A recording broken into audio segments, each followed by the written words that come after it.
Thank you, folks, for holding. If you're able to hear the audio and you'd like to send our host a quick note just so we know that everyone's able to hear us, we're doing a little testing here. And most people, it seems, have the audio at this time. We just wanted to do a quick check.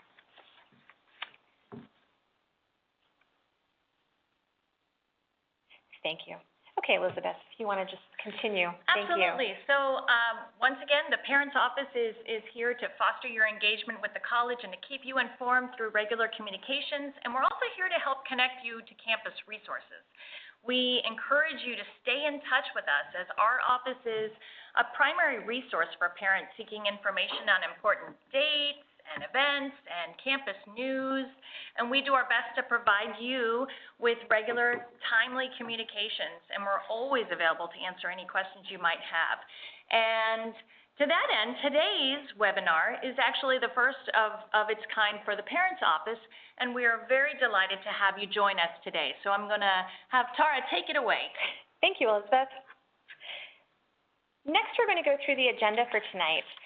If you have questions during our webinar, if you could please type your questions in the chat box and please direct them to the host. Melissa Saporetti, who's the Office Manager for Health Services, is with us here tonight, and she'll collect all the questions and we will answer them at the end. If we are not able to answer your question during the time allotted in tonight's webinar, we will follow up with an email or a phone call afterwards.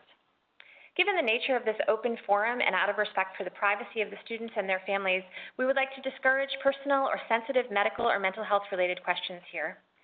For your reference, you'll find contact information for health and counseling services later in this presentation.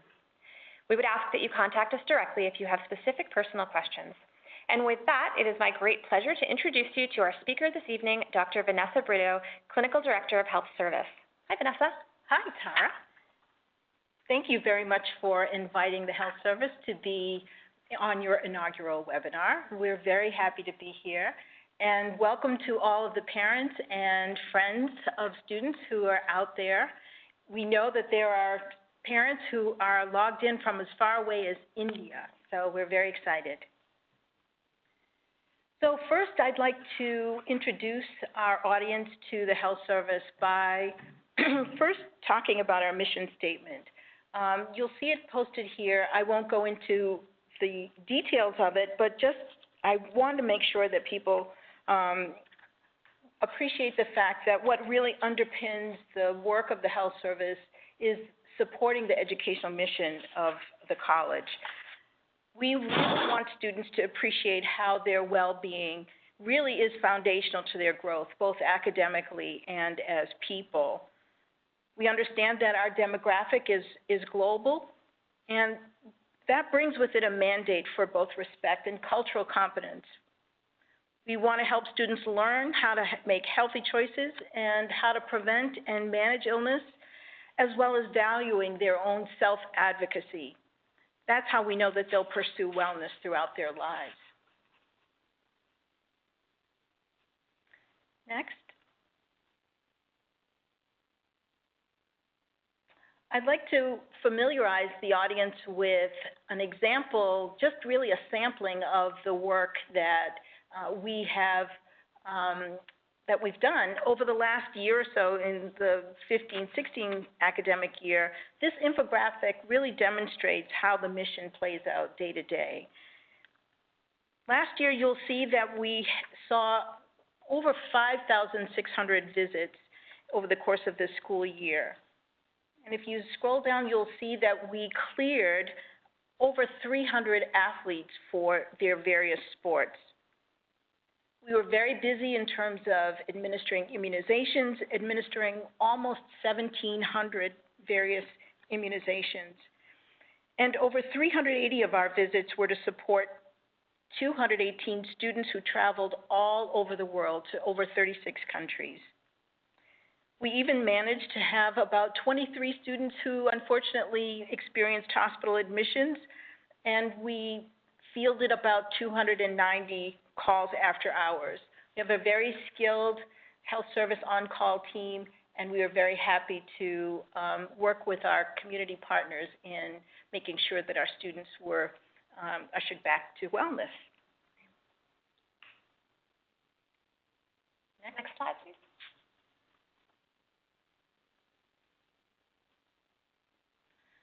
I'd like to just give you a sampling of the staffing that we have here in the health service. As you can see, we have physicians. I'm an internist, and joining me is a board-certified pediatrician. We have 3 nurse practitioners, both family and women's health nurse practitioners. We have 3 registered nurses, 2 of whom work day-to-day in our clinic, and 1 serves as our community outreach nurse educator. We have a physical therapist who's part-time with us 1 day a week, and a part-time nutritionist who dedicates a third of her time to athletes in the sports center.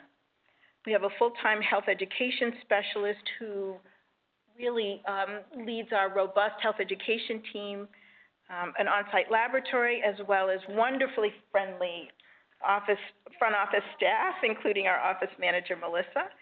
They're very, very helpful in terms of helping students just navigate some of the administrative things that they can find to be confusing from time to time.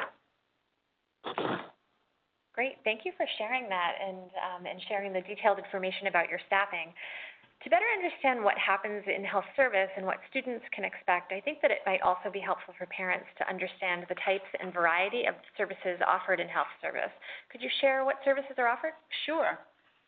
We have a variety of health services available. It's important to remember that prior to students coming, there's a foundational pre-entrance examination and immunizations that we actually are mandating students to have based on some of the requirements from the Massachusetts Department of Public Health. These are uploaded through the student portal and into the electronic medical record. Accuracy and timeliness are really helpful in terms of giving us a really complete picture of students before they arrive. But you can see from the list of primary care services, we serve very much like a primary care clinician's office, with services ranging from allergy immunotherapy, managing acute injury, as I mentioned earlier, travel medicine and vaccinations. Our physical examinations for our athletes are also very important. And as I mentioned earlier, we work very closely with our community partners and refer students when they need to be referred into the community. Great.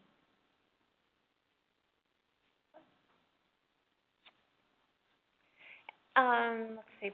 One of the questions that came up from a parent in response to this webinar was what medicines or prescriptions that you're able to dispense? Sure. Well, we're not a pharmacy, but we do have certainly a variety of over-the-counter medications that we can provide to students, and some starter doses of some basic prescription medications just to tie people over until they can get them from the pharmacy. We have 2 pharmacies that we work very closely with. One delivers to campus, which is kind of a rarity these days, a local independent pharmacy, and the CVS, which is tied into a national network. Great. Mm-hmm. And what would you say to a parent who wanted to know what to say to their daughter who texted and that she woke up feeling sick that day?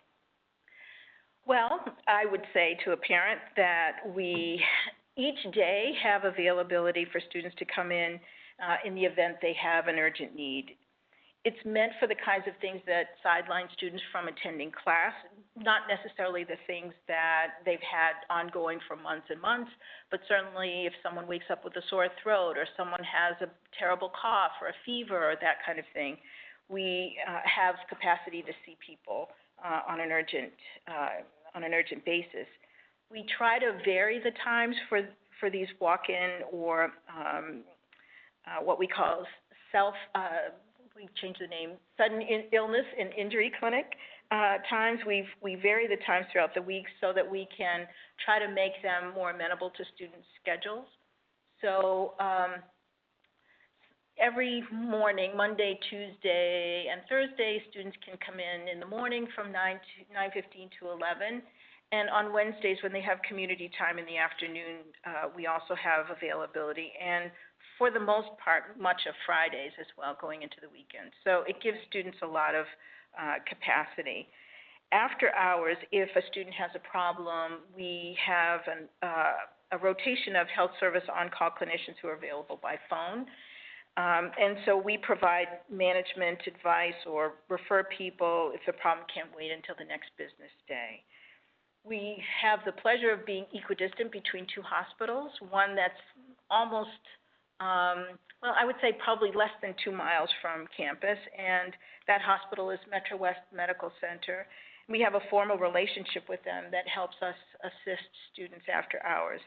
And maybe about 4 or 5 miles from here is Wellesley Hospital, which is tied into the Partners Network, which is extends into Boston. Great, thank you. As you said, you try to accommodate appointments in and around students' class schedules. We know that for Wellesley students, academics are a high priority. However, we also know that there are times when students are too ill to attend class or to take an exam. How do you handle that? Sure. Well, we work very closely with many partners on the campus, including our class deans, Res Life, the Stone Center Counseling Service, et cetera.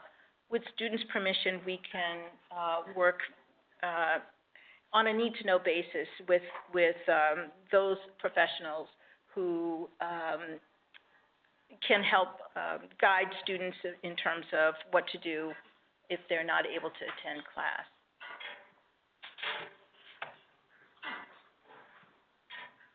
Also, there are times when we work with off-campus resources to get students the assistance they need, just as would happen in a primary care clinician's office. There are several ways that we facilitate transportation if people need to get into the community. If that needs to happen, we work with services on campus, including our Access van, which is very helpful in providing student transportation within a relatively small radius campus. We have relationships with our local taxi service, and even in a pinch, our campus police has helped out. So, great. It sounds like you have a robust network. We do. We have another question from a parent. How are referrals made to local physicians and therapists, and is there assistance with figuring out? I think you talked a little bit about the transportation piece. Right. Yes, we absolutely would refer a student into the community if they experienced a problem that we weren't able to manage in the health service. We have, over the years, built a network of subspecialist partners, both around the Metro West hospital system as well as the Newton Wellesley hospital system. So both of those groups of clinicians have been very, very helpful to us. And certainly there are times when we need to refer students to on-campus resources such as disability services or the counseling service or even to people in the Learning and Teaching Center. Great. And I'm glad you brought up the counseling service. Can you describe a little bit about how you collaborate with one another? Absolutely. Well, we think that the mind and body are very much connected, and that really underscores our collaboration with the counseling service. Excuse me. Again, with students authorizing communication, we can, excuse me, refer regularly to the counseling service. We share an electronic medical record platform which really helps to facilitate communication, and we regularly meet, we train, and we program together with the counseling service as well as being co-located in the same building. Great. And now I've been on campus for about 6 months now, and one of my favorite things is that I know there's some fun wellness activities that help to raise students' awareness around health and stress management, particularly around exam times. Could you talk a little bit about that? Sure. Well, some of the fun in our work comes through in the programming that we do and some of the educational opportunities that are facilitated by our health education team. As I mentioned earlier, we have a wonderful health education group. It's very robust. We program doing activities such as just maybe about 2 weeks ago, we had something called the Wellness Festival, and we take great pride at the end of each semester in organizing a tremendous number of activities that really serve to help students manage their stress as they're approaching finals. We call that our Take a Break calendar. We have a wellness outreach collaborative that's a multidisciplinary group focused on student wellness through cross-disciplinary programming. And some of the offices that are represented in that wellness outreach collaborative include the Office of Religious and Spiritual Life, counseling, res life, phys ed, and even the dining service is a participant in the collaborative. We have a peer health education network comprised of students who really take the learning opportunity to share information with a peer very seriously, and it's a great opportunity for them to both learn about health and to learn leadership skills as well as peer education. And that group is advised by our health education team. Wow, that's fantastic. Thank you for sharing all of that and those resources. If you wouldn't mind if we just switched gears a little, we know that one question comes up a lot is around health insurance. And we know health insurance is very important, particularly for a college student who is a distance from home. Could you tell us if there's a cost for students to visit the health service and a little bit about how insurance comes into play? Sure. There is no cost for students to come to the health service regardless of their insurance, whether they have the plan that's offered by the college or they have their own private family plan. So we always joke about the fact that students can come 100 times and there's no copayment associated with that. We do have, again, two options for students. International students are required to have the college plan or an equivalent or better one that's based in the U.S. But for students who are domestic, we have certainly the option to select the college plan or to have continue with their family plan. And some students do both. Our college insurance plan is a PPO, meaning a preferred provider organization network. And it is underwritten by Blue Cross Blue Shield, which is a national network and actually even extends to Western Europe.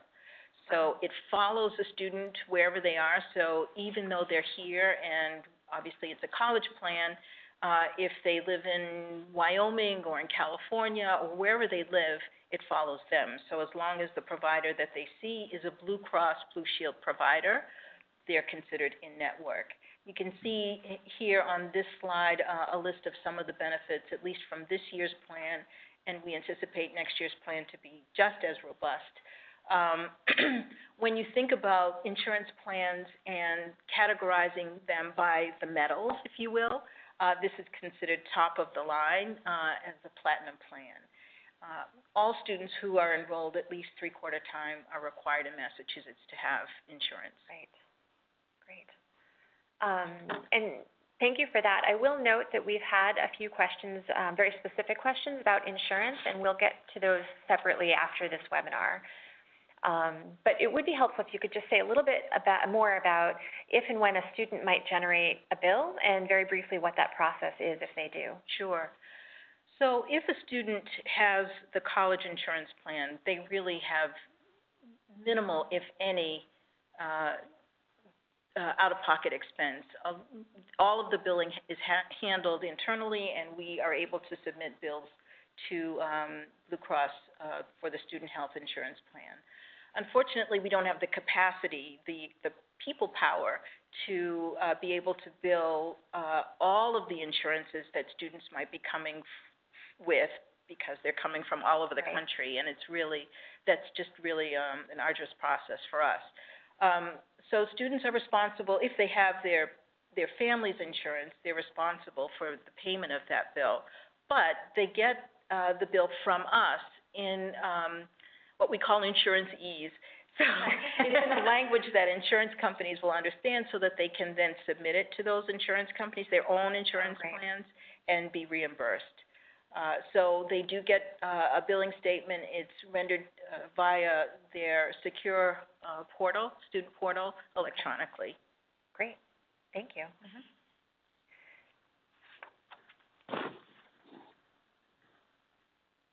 I think now we would love to go to a short video that we have from our recent graduates about their experience with health service.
Thank you.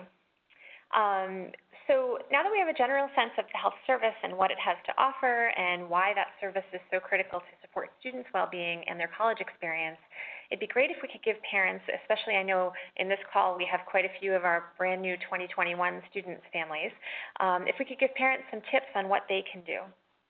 Sure. Well, I don't want to overwhelm people because I know that they'll have a lot on their plates. So I'll keep it simple. I think that making sure that students have their medical insurance card from home is really important. If your student is an athlete and you're more than 200 miles away, which is what I think of as sort of a 3 or 4 hour drive from campus, really consider having the college insurance plan. Waiving out of it means that a student might be faced with really having a lot of challenges if they're forced to go home to their own home network to be managed and they have a lot of follow-up visits, et cetera. It becomes really challenging. So I do encourage people to think about what they're waiving out of when they waive out of the college insurance plan, which can give students a lot of sort of reassurance around the process. Be sure that students have a thermometer and some basic self-care items, and give students a little space. Learning and growing in their new roles as independent adults is really, really important. And so sometimes that means making some decisions that they may not have been accustomed to making, but we will certainly guide them through that process. Then care packages. Just be sure that one of them has a thermometer, and I think students would be really happy about that. Great. Thank you so much, Vanessa. Sure. As we mentioned before, that later this week, this webinar will be posted to the Parents Office website. At that time, we'll also upload a video that we have of the waiting room so that you can get a feel for what your student would see when they come into the waiting room and the little, what we call the Zen den that's adjacent to the waiting room. And now I would like to turn it over to Melissa to see if we have any questions. I think she's great. Well, it looks like we have one question to start off with, and that question is, Are we required to submit a recent physical or other documents if they're playing a sport? The answer is yes. Particularly when students are athletes, the NCAA requires that they have a physical within 6 months of participating. So athletes in particular have to have a physical just before they arrive, within 6 months. For students who are not participating in athletics, we also recommend that they have a physical, a recent physical. We have been known to accept one as far as 9 or 12 months from admission or arrival. But really having an up-to-date physical is very helpful. As I mentioned, it's really foundational in terms of building their electronic medical record here and having a good basis for movement through the rest of their college experience. Great. Thank you. We have another question. Is the health service included in the student's tuition? And the answer is yes. That is, there is no specific separate health service fee. That is included in the student's tuition, their comprehensive fee. Great. Let's see. Here's one that just came through. What mental health services do you offer? Well, all of us are very comfortable with our primary care experience, and as I mentioned earlier, the mind and body are very much connected, and we take great pride in practicing holistic care here. We have the great advantage of having the counseling service co-located and having a very collaborative relationship with them. So when there are, when it's clear that a student could benefit from the expertise of the counseling service, we absolutely would take that opportunity to refer the student to the counseling service.